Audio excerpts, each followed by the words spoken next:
ओम नमः शिवाय। हर हर महादेव। आज की कथा हमारी प्रिय हनुमान जी की कथा रहेगी कि कैसे हनुमान जी ने सूर्य भगवान को अपना गुरु बनाया। आइए कथा प्रारंभ करते हैं। अगर आप हमारे चैनल पर न्यू हैं तो चैनल को सब्सक्राइब जरूर करें। उससे पहले सभी माता बहनों को हमारा प्यार भरा नमस्कार। माता बहनें जो भी इन कथा को सुनती हैं और दूसरों को अपने दोस्तों को शेयर करती हैं, उनको भगवान शिव हमेशा खुश रखें और अपनी कृपा उनके परिवार पे बनाए रखें। आइए कथा प्रारंभ करते हैं। एक कथा के अनुसार हनुमान जी जब बाल्यावस्था से थोड़े बड़े हुए तो उनके माता पिता यानी अंजनी और केसरी ने उन्हें सूर्य के पास भेजा ताकि वे सभी वेदों का ज्ञान प्राप्त कर सकें। अपने माता पिता की बात मानकर हनुमान जी ने सूर्यदेव के पास पहुंच गए। उन्होंने सूर्य से गुरु बनने की प्रार्थना की। सूर्यदेव सोचने लगे कि यह बालक इतना बलशाली है कि कुछ समय पूर्व मुझे ही निकल गया था। कहीं इसे शिष्य बना लिया तो पता नहीं और क्या उत्पात मचाएगा। सूर्यदेव के हनुमान जी बात सुनी और कहा कि मैं एक पल भी कहीं नहीं ठहरता। मेरा रथ लगातार चलता है, मैं रथ से उतर भी नहीं सकता। ऐसे में मैं तुम्हें कैसे ज्ञान दे सकता हूँ। हनुमान जी बोले कि आप बिना रुके ही मुझे शिक्षा दे सकते हैं। मैं आपके साथ चलते चलते ज्ञान प्राप्त कर लूँगा। सूर्यदेव ने हनुमान जी की बात मान ली। इसके बाद सूर्यदेव ने हनुमान जी को सभी वेदों का ज्ञान दिया। शास्त्रों के रहस्य बताते हैं कि हनुमान जी ने भी शांति के साथ सारी बातें समझी और सूर्यदेव से ज्ञान प्राप्त कर लिया। जब हनुमान जी ने सूर्यदेव के शिष्य बने तब हनुमान जी ने अपने स्वरूप को विराट किया।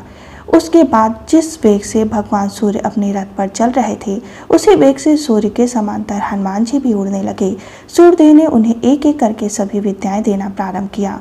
पर संहार संहिता के अनुसार सूर्य को हनुमान जी 9 प्रकार की विद्या प्रदान करी थी, परंतु उन 9 विद्याओं में 5 विद्याएं तो हनुमान जी को दे दी। 4 विद्याएं ऐसी थीं जो केवल विवाहित को ही प्राप्त की जा सकती थीं। सूर्यदेव ने हनुमान जी को आगे की विद्या के लिए विवाह करने को कहा।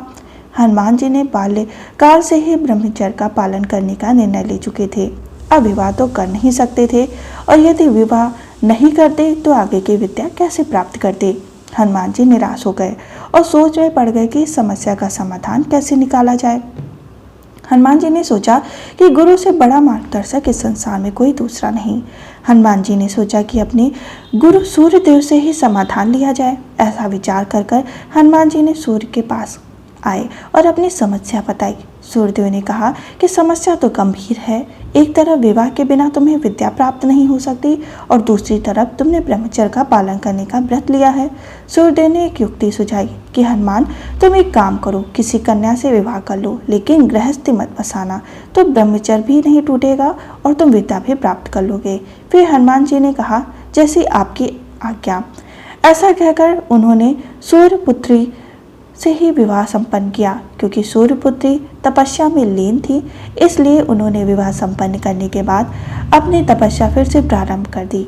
इस प्रकार हनुमान जी ने 4 महाविद्या सूर्यदेव से सीखा और उसके बाद वो 9 विद्याओं को सीख कर अपने गुरु को प्रणाम करके उनका आशीर्वाद लेकर वहाँ से चले। इस प्रकार हमारी हनुमान जी की 9 विद्याओं की कथा संपन्न होती है। जो भी इस कथा को ध्यानपूर्वक सुनता है उस पे हनुमान जी अपनी कृपा बनाए रखते हैं। और हनुमान जी की कृपा पाने के लिए आप मंगलवार के दिन इस कथा को अवश्य सुनें और अपने दोस्तों में इसको शेयर करें। ओम नमः शिवाय। जय श्री राम।